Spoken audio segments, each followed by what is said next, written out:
Rabu 9 November, sebuah kabar gembira bagi pecinta Donghua, khususnya pecinta Long Hao Chen. Benar, yakni Donghua yang berjudul Throne of Steel. Oke lah, nggak usah banyak basa-basi lagi, karena Mimin yakin kalian masih ingat dengan cerita di season pertamanya. Yuk, mari kita katakan bersama-sama, dan film pun dimulai.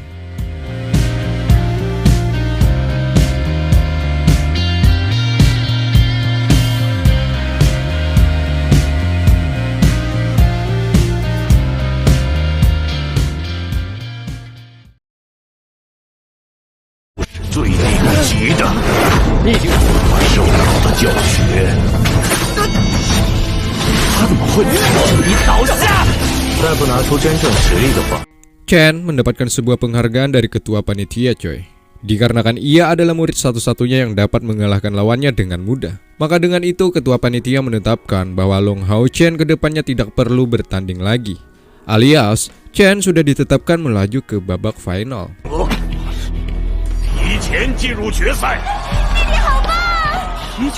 Artinya Chen hanya membutuhkan beberapa kemenangan lagi saat di final nanti untuk memastikan dirinya menjadi juara ujian perburuan iblis tahun ini. Atas pencapaiannya saat ini, maka Chen sudah ditetapkan akan menjadi bagian dari murid yang akan diikut sertakan dalam perburuan iblis. Tentulah para peserta ujian lainnya merasa gimana gitu. Bahkan mereka bertanya-tanya tentang latar belakang Chen yang masih menjadi misteri. Sangat jarang, bahkan tak pernah ada sekelas murid tingkat 4 mampu bersaing dengan murid yang notabene-nya sudah berada di tingkat 5. Kecuali Chen sendiri. Mereka hanya tahu bahwa Chen berasal dari kota Udin, namun tidak dengan kemampuan sesungguhnya. Singkatnya, Lusin dan guru Yehua sedang berada tak jauh dari tempat di mana Chen sedang mengobrol bersama ketua panitia atau paladin, coy. Hal itu menjadi sebuah pertanyaan bagi Lusin, yakni isi pembahasan yang mereka bicarakan. Sontak membuat Yehua sedikit merasa gimana gitu. Ia meminta kepada Lusin untuk tetap menjaga sikap, alias tidak menghintip seperti kekanak-kanakan yang seperti kita lihat. Lusin sedang mengintip Chen dan ketua panitia dari kejauhan, ya kan. Kemudian ketua panitia dan Chen sudah berada di depan gurunya, yakni Yehua. Ketua panitia atau paladin ini pun tak sungkan-sungkan memuji bakat murid dari Yehua ini, coy. Bahkan apa yang didapati Chen saat di ujian tadi memang pantas untuk ia dapatkan.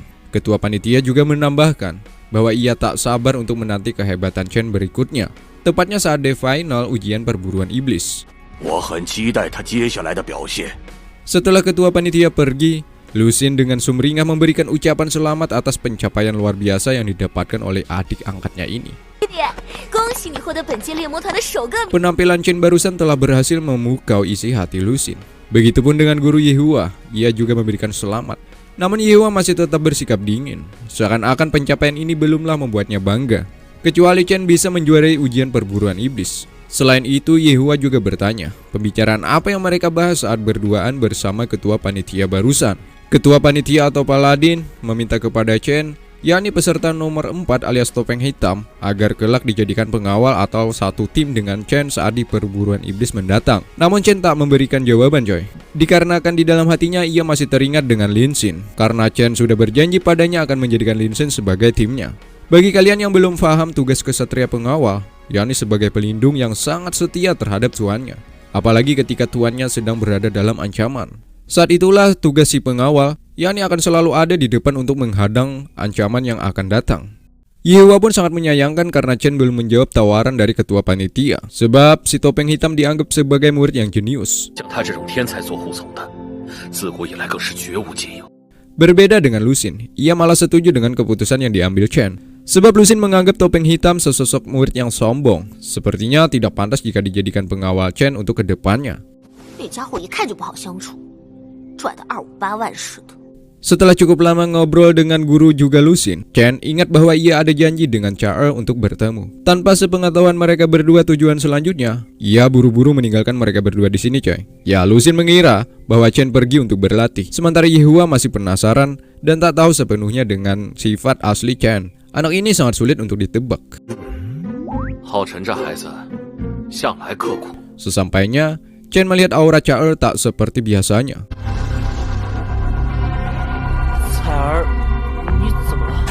Begitupun dengan anak buah Cha. Mereka menganggap bahwa Cha tak pernah sebelumnya mengeluarkan aura begitu mematikan ini. Mereka menganggap ini semua atas perbuatan Chen karena telah lama datang sementara Chao sangat lama menunggunya di sini. Mereka yakin bahwa Chen akan mati saat di sini.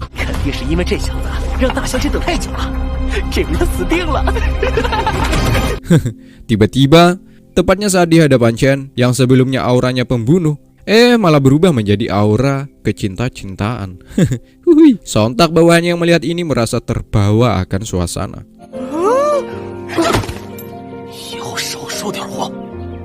Chao tanpa melihat, ia tahu bahwa Chen sedang terluka. Chao khawatir atas apa yang dialami Chen seperti ini. Namun Chen meyakinkan bahwa ia hanya mengalami luka ringan dan tak perlu mengkhawatirkan keadaannya. Chen pun menanyakan, kenapa Chao bisa tahu bahwa ia sedang terluka?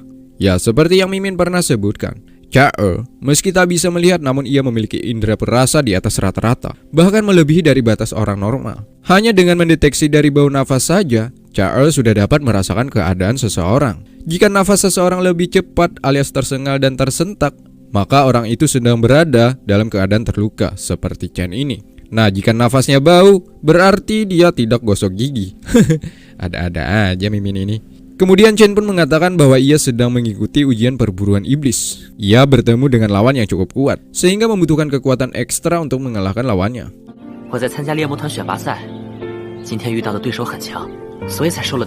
Cengkeraman tangan Chao terlihat saat di sini, coy. Menandakan ia sangat mengkhawatirkan keadaan Chen. Setelah melihat itu, Chen pun mengatakan bahwa ia berhasil menang. Nah, setidaknya Chao sedikit lega. Ternyata Chen ini tidak jauh beda dengan Chen pertama ia bertemu, yakni seorang pria yang pantang menyerah.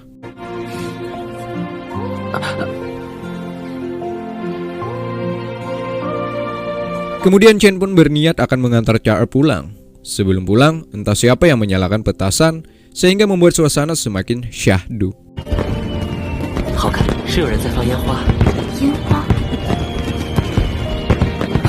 Ditambah lagi Chen menggambarkan keindahan bentuk petasan tersebut sehingga menambah keromantisan dan indahnya hari ini.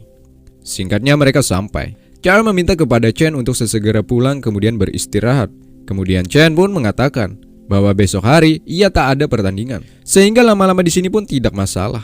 Besok hari Chen juga berencana untuk menemani Chao lebih awal. So sweet. Ya, penuh perhatian. Chao juga mengingatkan agar Chen tidak terlalu giat berlatih. Itu semua demi kesehatan Chen sendiri. Namun Chen mengatakan bahwa ia bagaimanapun harus berlatih ekstra keras. Hal itu demi bisa melindungi Chao. Ya, melindungi Chao. Kata itu seperti spontan saja ia ucapkan, sehingga membuat Chen malu sendiri deh. Karena merasa malu, ia pun bergegas pergi meninggalkan Chao seorang diri di depan gerbang ini, coy. Ia pergi bukan berarti tidak menyukai Chao, melainkan Chen kesisipuan alias salah tingkah. Selanjutnya Chao menghentakkan tongkatnya. Dengan itu juga para bawahannya langsung datang ke hadapan Chao. Di sini Chao meminta kepada bawahannya untuk mencari tahu siapa lawan Chen berikutnya.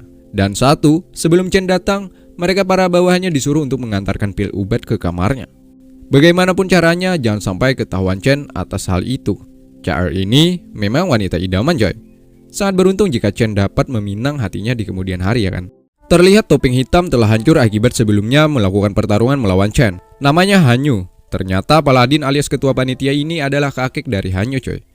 Atas kesalahan yang diperbuat Hanyu sebelumnya, membuat sang kakek marah. Bahkan Hanyu mendapatkan sebuah tamparan telak.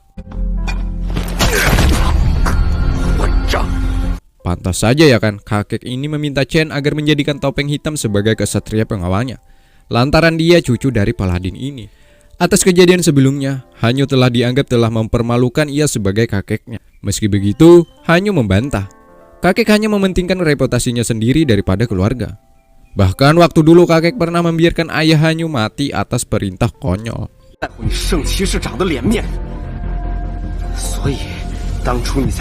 Kata dilontarkan Hanyu ini seperti kata tak seharusnya diucapkan, coy. Kakeknya seorang kesatria, ayah Hanyu juga kesatria, termasuk Hanyu sendiri, ia juga kesatria. Maka bahaya di depan, mau tidak mau harus siap dihadang. Tapi tidak seperti Hanyu lakukan saat di ujian sebelumnya. Hanyu tidak menggambarkan bahwa ia seorang kesatria, yakni dengan melawan wasit juga meremehkan lawan, sehingga ia diusir dari tempat ini. Hanyu sebenarnya diberikan dua pilihan, coy, yakni pergi dari tempat ini atau menjadi pengawal Chen untuk 5 tahun ke depan. Sampai sini Hanyu tidak menjawab pertanyaan kakeknya. Namun dilihat dari gerak-geriknya, sepertinya ia memilih menjadi kesatria pengawal Chen, coy. Dan satu, Hanyu sangat membenci kakeknya karena ia menganggap kakeknya tak mendukung untuk menjadikan ia menjadi lebih kuat dari orang lain. Kakek atau Paladin ini hanya bisa berharap cucunya bersama-sama dengan Chen untuk mencapai sesuatu yang diinginkan, yakni menjadi kesatria yang kuat. Entah siapa yang salah. Ya, entah siapa yang salah di antara kakek dan cucunya ini. Sampai sini kakeknya mengetahui bahwa Chen adalah putra dari salah satu kesatria terkuat di dunia, yakni Cheng Yu. Ya, sebenarnya tujuan kakek terhadap cucunya sangatlah baik coy, yakni untuk menjadikan cucunya menjadi seorang kesatria sejati. Karena nantinya Chen akan menjadi putra cahaya. Jadi jika bersama Chen, tentulah itu sebuah kehormatan. Namun Hanyu tak mengetahui akan hal itu, sebab dirinya sudah tertanam rasa kebencian terhadap kakeknya sendiri. Sementara Chen mengetahui bahwa pil ini pemberian dari Charles. Selain itu ia sesegera untuk memulihkan kondisinya. Sebenarnya Chen juga sadar kekuatannya sangatlah jauh dari kata hebat. Seandainya di ujian sebelumnya Hanyu tak bertingkah sombong, mungkin saja Chen akan kalah. Karena kita tahu sebenarnya jarak antara tingkat 4 dan 5 sangatlah cukup jauh. Chen merasa kemenangannya atas Hanyu sebuah kebetulan saja. Apalagi kelak di final nanti ia akan melawan sesosok kesatria yang sangat menyeramkan.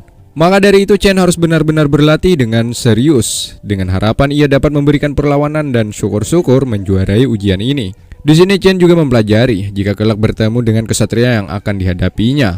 Perbedaan tingkat akan menjadi masalahnya coy, sebab Chen hanya di tingkat 4, sementara lawannya di tingkat 5. Dari kecepatan dan kekuatan, Chen sadar dirinya masih lemah dibandingkan lawannya kelak. Dengan gaya kesatria retribusi, tenaganya tak sehebat lawannya. Bertarung dengan gaya kesatria guardian, mana Chen juga terlalu lemah dibandingkan lawannya. Begitupun dengan Tongkoro, teknik tersebut tak banyak berpengaruh jika berhadapan satu lawan satu. Ditambah lagi Hanyu alias partnernya tak menunjukkan bahwa ia akan datang untuk sesaat, di mana di ujian perburuan iblis partner sangat dibutuhkan coy. Namun selama ini Chen belum menunjukkan hal itu. Jadi menarik apakah Hanyu datang di saat-saat genting atau jangan-jangan Hanyu tidak datang untuk waktu yang singkat. Entahlah. Ya ada satu cara jika Chen mau menang, yakni dengan cara ini. Cara apa? Belum dijelaskan coy.